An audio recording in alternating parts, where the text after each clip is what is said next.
Om Namo Bhagavate Vasudevaya.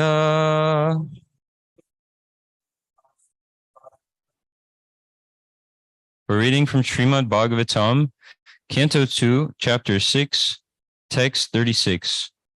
Nataha Asmi Aham Tat Charanam Samiyusham Bhavachidam Swasti Ayanam Sumangalam Yaha Hi Atmamaya Vibhavam Sma Haryagat Yata Nabaha Svantam Ata Apare Kutaha Natosmyaham Tak Charanam Samiyusham Bhavakchidam Swastyayanam Sumangalam Yo Hyatma Maya Vibhavam Smaparyagad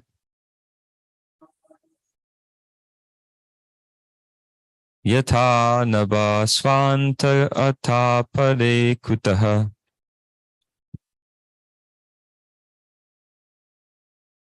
Natosmyaham Tak Charanam Samiyusham Bhavakchidam Swastyayanam Sumangalam Yo Hyatma Maya Vibhavam Smaparyagad Yata Naba Svantam Atapade Kutaha Natosmyaham Chak Charanam Samiyusham Bhavakchidam Swastyayanam Sumangalam Yo Hyatma Maya Vibhavam Smaparyagad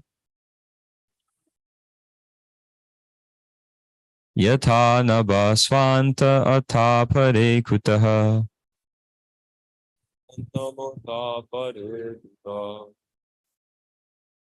Natosmyaham Tatcharanang Samiyusham Miyusham Bhavachidang Svastayanang Sumangalam Mangalam Yo Yatma Maya Vibhavam Smaparyagat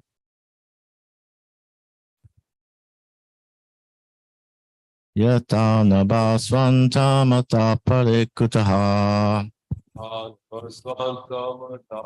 Yutaha Natosmaham Sharanam Samiyusham Charanam Samiyusham Bhavachidam Swastyayanam Sumangalam Yayanam Sumangalam Yo Yatma Maya Vibhavam Swaparyagad Yatma Maya Vibhavam Smaparyagad Yatha Nabasvantam Atapare Kutaha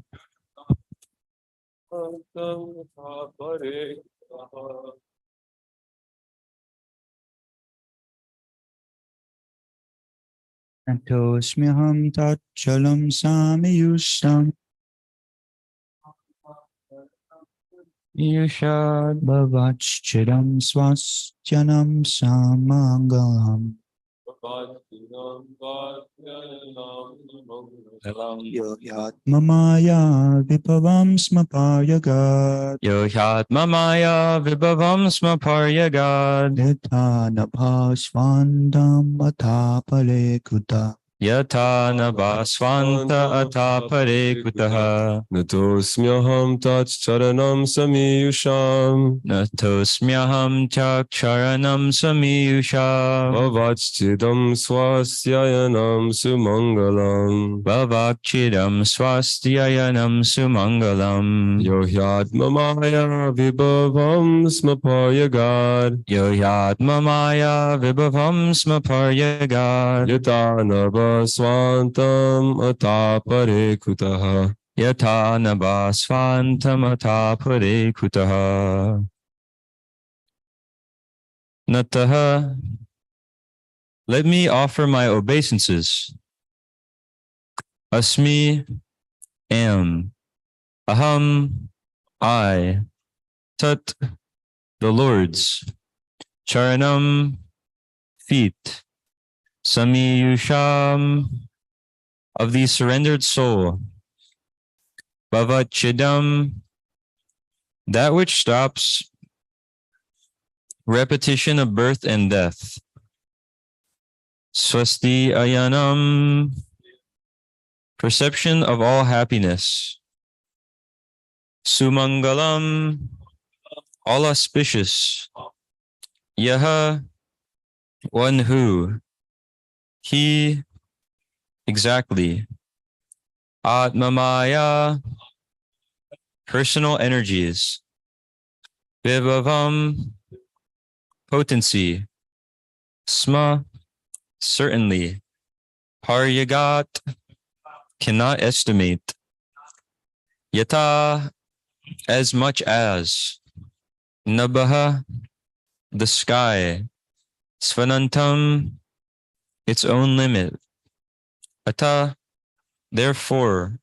Apare, others. Kutaha, how. Translation by His Divine Grace, Srila A.C. Bhaktivedanta Swami Prabhupada. Therefore, it is best for me to surrender unto His feet, which alone can deliver one from the miseries of repeated birth and death. Such surrender is all auspicious and allows one to perceive all happiness. Even the sky cannot estimate the limits of its own expansion. So what can others do when the Lord Himself is unable to estimate His own limits? Purport. Lord Brahma, the greatest of all learned living beings, the greatest sacrificer, the greatest observer of the austere life, and the greatest self-realized mystic, advises us, as the supreme spiritual master of all living beings, that one should simply surrender unto the lotus feet of the Lord in order to achieve all success, even up to the limit of being liberated from the miseries of material life and being endowed with all auspicious spiritual existence. Lord Brahma is known as Pita Maha, or the Father's Father. A young man consults his experienced father about discharging his duties, so the father is naturally a good advisor. But Lord Brahma is the father of all fathers. He is the father of Manu, who is the father of mankind all over the universal planets. Therefore, the men of this insignificant planet should kindly accept the instruction of Brahmaji and would do well to surrender unto the lotus feet of the Lord, rather than try to estimate the length and breadth of the Lord's potencies. His potencies are immeasurable, as confirmed in the Vedas. Parasya Shaktir Vividhaiva Shruyate Swabhaviki Jnana Balakriya Cha. Svetashvatara Upanishad 6:8. He is the greatest of all, and all others, even the greatest of all living beings, namely Brahmaji. He is the greatest of all, and all others, even the greatest of all living beings, namely Brahmaji, admits that the best thing for us is to surrender unto him. Therefore, only those persons with a very poor fund of knowledge claim that they themselves are lords of all that they survey. And what can they survey? They cannot survey even the length and breadth of a small sky and one small universe. The so-called material scientist says that he would need to live 40,000 years to reach the highest planet of the universe, being carried by a Sputnik. This is also utopian because no one can be expected to live 40,000 years. Besides, when the space pilot returned from his travel, none of his friends would be present to receive him back as the greatest astronaut, as has become fashionable for modern bewildered scientific men. One scientific man, who had no belief in God, was very much enthusiastic in making plans for his material existence, and therefore opened a hospital to save the living. But after opening the hospital, he himself died within 6 months. So one should not spoil his human life, which is obtained after many, many changes of bodies in 8,400,000 species of life, simply for the concocted material happiness of life through increasing artificial needs in the name of advancement of economic development and scientific knowledge. Rather, one should simply surrender unto the feet of the Lord to make a solution to all miseries of life. That is the instruction of Lord Krishna directly in the Bhagavad Gita. And that is the instruction of Srimad Bhagavatam by Brahmaji, the Supreme Father of all living beings. Anyone denying this surrendering process, as recommended both in the Bhagavad Gita and in the Srimad Bhagavatam, and for that matter in all authorized scriptures, will be forced to surrender unto the laws of material nature. The living entity, by his constitutional position, is not independent. He must surrender either unto the Lord or unto material nature. Material nature is also not independent of the Lord, since the Lord himself has claimed material nature as mama maya, or my energy, Bhagavad Gita 7:14, and as me bina prakritir. Material nature is controlled by the Lord and as me bina prakritir ashdada, or my separated energy in 8 divisions, Bhagavad Gita 7:4. Therefore, material nature is also controlled by the Lord, as he has claimed in Bhagavad Gita 9:10. Maya dyakshena prakriti suyate sacharacharam. Under my direction, only is material nature working, and thus all things are moving. And the living entities, being superior energy to matter, have choice and discrimination either to surrender unto the Lord or to surrender unto material nature. By surrendering unto the Lord, one is happy and liberated, but by surrendering unto material nature, the living entity suffers.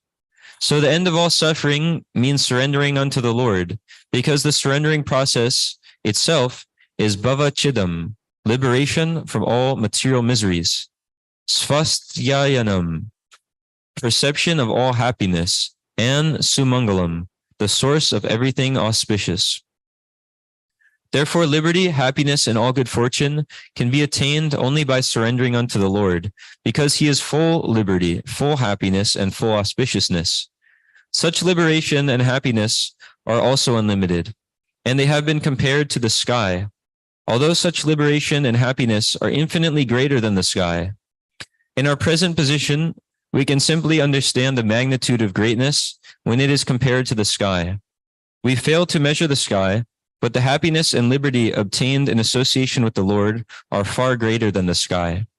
That spiritual happiness is so great that it cannot be measured, even by the Lord himself, not to speak of others. It is said in the scriptures, Brahma Sokyam Tvanantam. Spiritual happiness is unlimited. Here it is said that even the Lord cannot measure such happiness. This does not mean that the Lord cannot measure it and is therefore imperfect in that sense. The actual position is that the Lord can measure it, but the happiness in the Lord is also identical with the Lord on account of absolute knowledge. So the happiness derived from the Lord may be measured by the Lord, but the happiness increases again, and the Lord measures it again.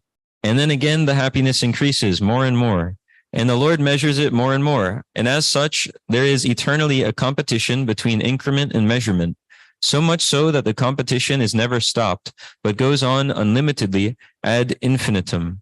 Spiritual happiness is anandam buddhivardhanam, or the ocean of happiness which increases.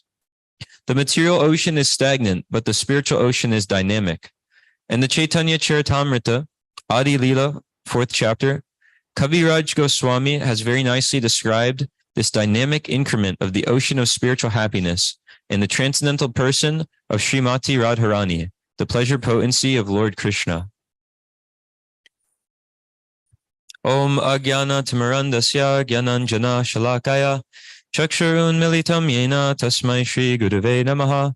Shri Chaitanya Mano Bhishtam Shtapitam Yena Bhutale Swayam Rupa Kadamayam Dadati Swapadantikam Vandeham Shri Guru Shri Yuta Padakamalam Shri Gurun Vaishnavamscha Shri Rupam Sagrajatam Sahagana Raganatan Vitam Tam Sajivam Sadvaitam Savadutam Prijana Sahitam Krishna Chaitanya Devam Shri Radha Krishna Padan Sahagana Lalita Shri Vishakan Vitamscha Hey Krishna Karuna Sindhu Dinabandhu Jagatpate Gopesha Gopika Kanta Radha Kanta Namostute Tapta Kanchana Gaurangi Radhe Vrindavaneshwari Rishabhanu Sute Devi Pranamami Hari Priye Vanchakalpa Tarubhyascha Kripa Sindhubhya Evacha Patitanam Pavanebhyo Vaishnavebhyo Namo Namaha Jai Shri Krishna Chaitanya Prabhu Nityananda Shri Advaita Gadadhar Shivasadi Gaura Bhaktivinoda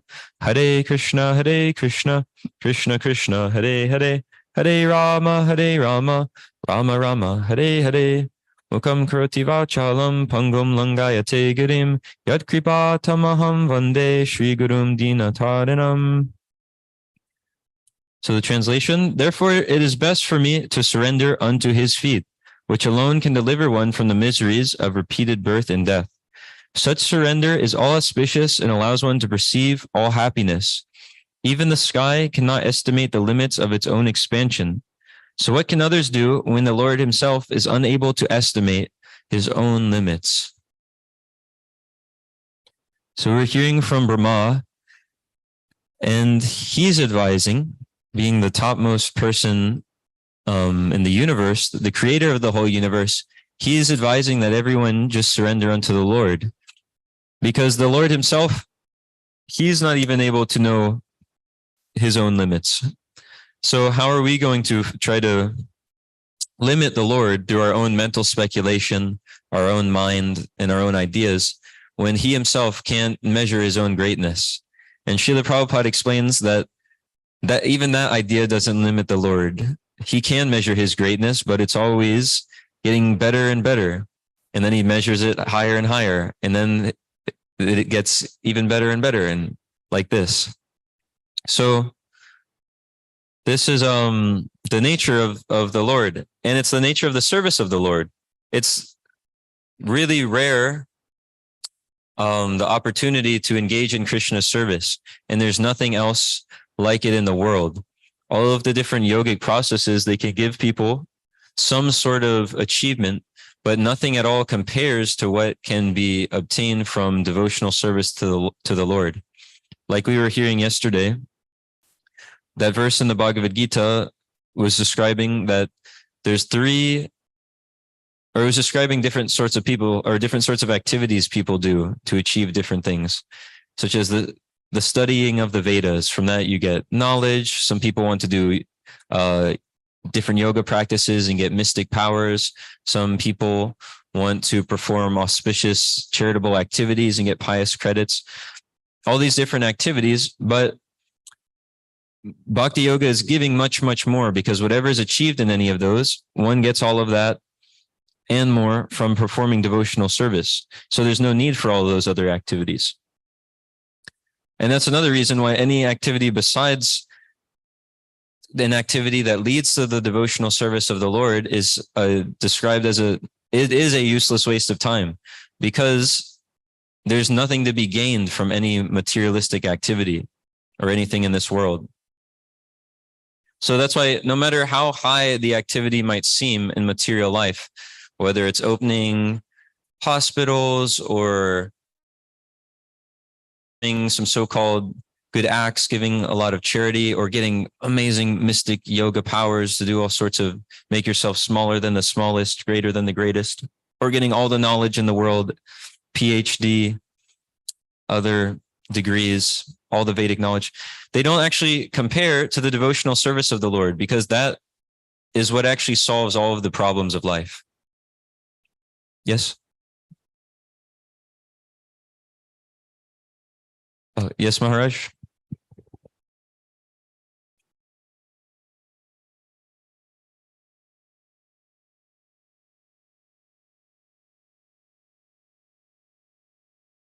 The volume's up.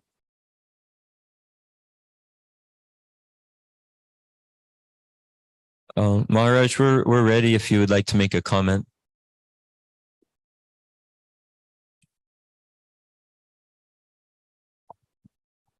Okay. So Lord Brahma is advising that one just surrender unto the Lord. And the devotee has this very rare opportunity where the devotee can actually feel the bliss that the Lord is feeling. Radhamadar and I were talking about this yesterday.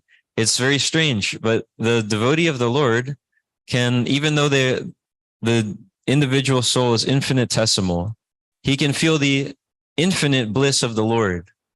And how is that possible? How is that happening? It's very strange.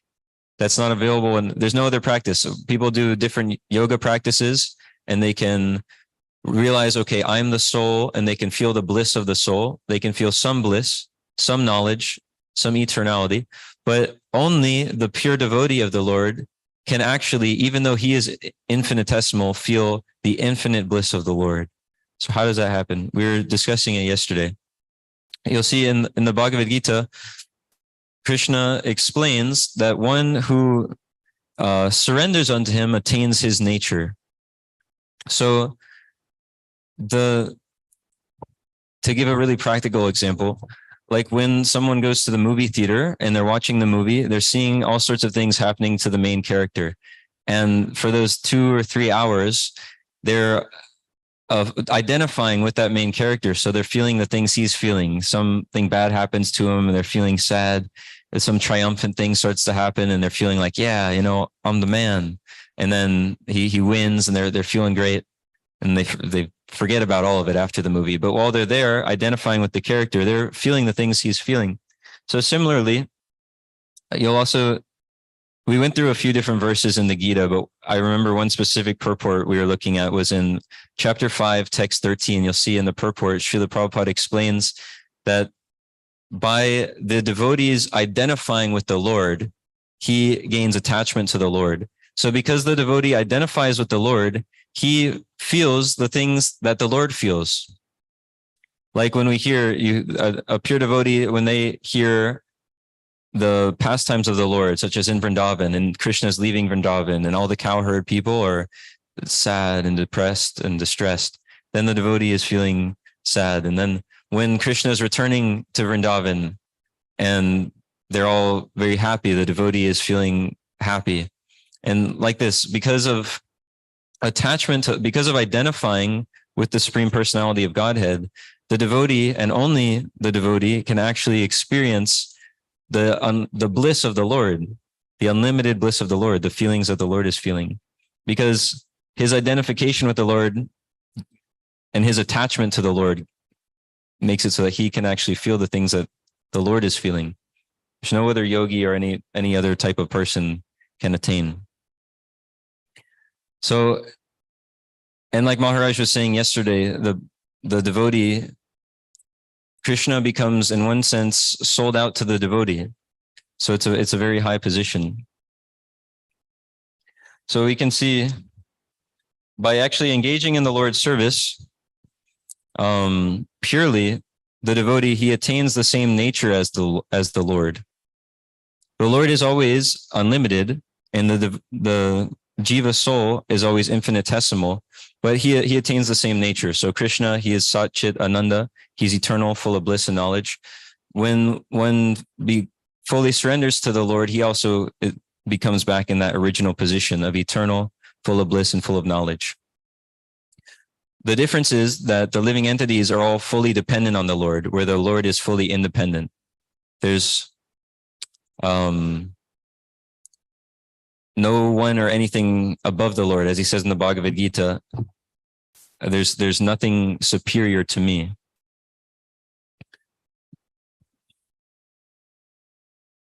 Okay, so in the purport, we're hearing that people can't even understand the vastness of this one universe. So how is it that they will actually understand the Lord in full if they can't even understand this one universe in full? or even one ocean. No one knows all the different living entities and things that are going on in one ocean on one tiny planet in the smallest universe. So how are they going to understand the person who all universes are emanating from? Rather, they should simply surrender unto the feet of the Lord to make a solution to all miseries of life. So people sometimes may get this misconception that Krishna consciousness is just Hinduism. It's just a Hindu religion. And we can find this addressed in the Science of Self-Realization in the chapter Krishna Consciousness, Hindu cult or divine culture. So Srila Prabhupada in there is addressing this topic, and he explains that this Krishna consciousness, it's not Hinduism and it's not religion, but actually it's a spiritual culture that's meant to solve all of the problems of life. So by actually engaging in Krishna consciousness, hearing from Srimad Bhagavatam, hearing from Krishna himself in Bhagavad Gita, and those who know Krishna, such as those who he has passed this knowledge onto, we can actually solve all the problems of life. Instead of these other activities, which may solve some small problems, such as someone may open a hospital and that might be able to repair different parts of people's bodies, give a cure to certain diseases, but then more diseases come, and still at the end of the day, the person has to die. No one's made a cure for that yet. We see this one man, he opened a big hospital and then he died in 6 months. So it's not a permanent solution. But if someone knows who they are and what is the purpose of life, then they have a permanent solution, because they can get rid of this material body altogether. What are all those problems? The problems are birth, death, disease, old age. What are those all coming from? The material body. So if somebody does not take on another material body in this world, as we see people are doing birth after birth, going from the body of a man, body of a cat, dog, whatever it is, as it's explained in the Bhagavad Gita, where one is, their state of being at the time of death will bring them to their next body. So instead of going to a next material body, if they go back to their original eternal spiritual body, then there's no more of these problems. It solves it rather than just putting a Band-Aid on it, temporarily fix up one body, temporarily get rid of one disease. Instead, for all time, get rid of all of these problems by surrendering unto the feet of the Lord. So in the Srimad Bhagavatam, it's described that, sorry, I was just looking at the purport. There's like so much in this purport. It's really incredible. And Srila Prabhupada is such an expert wordsmith with the way that each sentence is made and each thing is being described. So in the Srimad Bhagavatam, it's described Bhayam Dutiya. Sorry, I need to see it all together. Bhayam Dutiya Binaveshata Syad Ishada Petasya Viparya Yosmritihi Tanmaya Yato Buddha Abhajetam Bhaktyai Kayesham Guru Devatatma. It's described that fear arises when a living entity misidentifies himself as the material body because of absorption in the external illusory energy of the Lord. When the living entity thus turns away from the Supreme Lord, he forgets his own constitutional position as a servant of the Lord. This bewildering, fearful condition is affected by the potency for illusion called Maya. Therefore, an intelligent person should engage unflinchingly in the unalloyed devotional service of the Lord, under the guidance of a bona fide spiritual master, whom he should accept as his worshipable deity and his very life and soul. So we see it's all right there. Because of misidentifying with the material body, people get into fear. People are in so much fear because they're always having to go through repeated birth and death. And that can't be stopped by any sort of material arrangement. But they can get rid of all of these fears of material life simply by surrendering unto the lotus feet of the Lord. And how do they do that and remember their actual real constitutional position? By the guidance of the bona fide spiritual master, who he accepts as his worshipable deity and his very life and soul. So like this, we're extremely fortunate to be in this Krishna consciousness movement and to every day have right in front of us these books given by Srila Prabhupada, which are actually explaining our constitutional position and actually making a whole revolution in our own heart, bringing us from the stage of material existence, birth and death, life after life, to actually eternal existence in the spiritual abode of the Lord. And it's explained on every page how we can actually serve the Lord. And it's explained on every page the importance of devotional service. So without this, someone's whole reality is skewed, thinking, okay, I'm the body. How can I enjoy temporary things? But if someone hears from Srimad Bhagavatam, then their whole life can become perfect. As Srila Prabhupada said in the purport, liberty, happiness, and all good fortune can be attained only by surrendering unto the Lord, because he is full liberty, full happiness, and full auspiciousness. And this really amazing point was brought up also in the end, how the devotee is always trying to serve the Lord more. And the Lord is pleased by that service. And when the Lord becomes pleased, then the devotee wants to serve the Lord even more. And then the Lord is more pleased. And like this ocean of spiritual happiness is ever increasing. There's no end to devotional service. We can just see this practically, that something spiritual, something in relationship with Krishna, it's of a different nature than anything in the material world, because anything here gets boring. If someone has their favorite song, rock song, rap song, whatever, we met a Rastafarian guy the other day. He had his favorite Rastafarian songs. But if he's working in a store in the mall, but if we told him, okay, we're going to close up the gate on your store and we're just going to blast the same Bob Marley song over and over again, This Is Love, just every 3 minutes, it's replays, he might get a little enjoyment for the first hour. I mentioned it before. That same song was mentioned to somebody. We asked them, this devotee was asking them, if we play your favorite song, This Is Love, over and over again, like, will you enjoy it? If it's playing for like a whole week straight, you just have to stay in this room. They said, no, eventually it'll be This Is Hate. So that's anything material. It has a saturation point because it's not actually satisfying to the self. The self is spiritual in nature. So we can actually only become satisfied from spiritual happiness. And that happiness comes from the relationship with the supreme spiritual being, Krishna.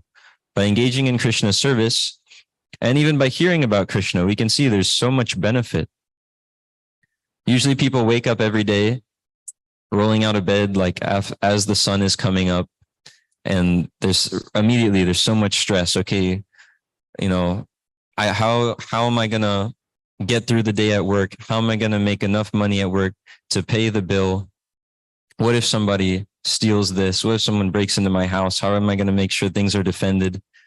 So many different things. Send the children to school. How are they going to be okay? The schools aren't even safe now. Then the wife's also going to work somewhere. Is she going to be safe? So many anxieties right immediately when somebody wakes up. But when one engages in the service of the Lord, immediately when they wake up, they're chanting in the Mangal Arti, singing auspicious hymns about devotional service to the Lord, and they feel great. You see, there's nothing better. No one else actually gets up at 3:30 a.m. and has a party.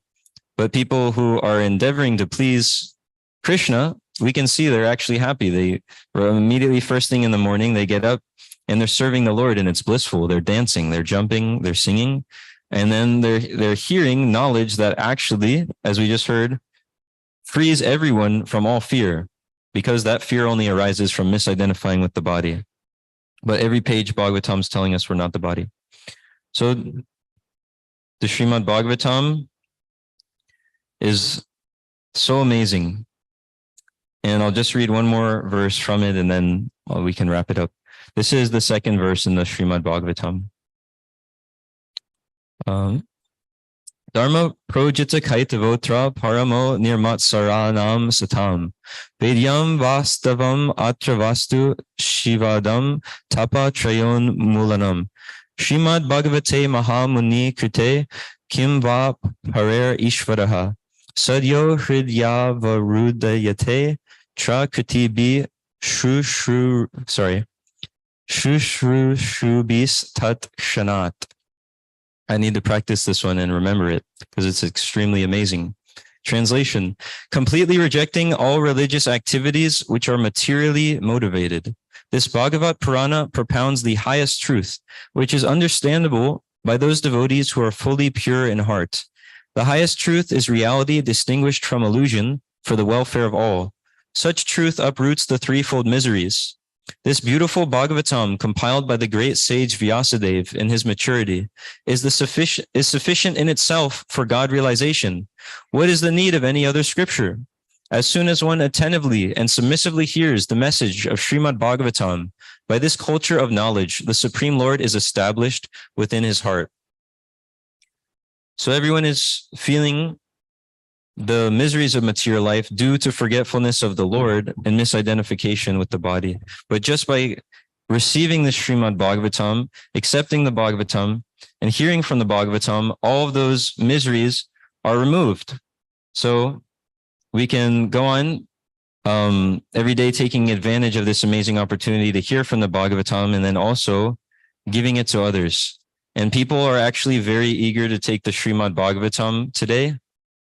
Previously, people might take one book on the street, then maybe some more books. But actually, we see even today, people are very easily taking the whole Bhagavatam set. I saw one devotee within the first 5 minutes of going on Harinam. He walked up to there was a man who like changed his body to a woman's body. The person he walked up to, I don't know what the proper word is for that, but he walked up to them and told them about the Bhagavatam, and within maybe 5 more minutes, this man or woman bought the entire Bhagavatam set and took it home with them, just on the sidewalk. And then also yesterday, Scooby-Doo bought the Bhagavatam, the voice actor of Scooby-Doo. So he was trying to enjoy material life, and he would have gotten away with it too, but the devotees actually found him and gave him the Srimad Bhagavatam set. So like this, people are taking it all the time, and we can try to share it with others. Okay, thank you, devotees. Srimad Bhagavatam ki jai. Srila Prabhupada ki jai.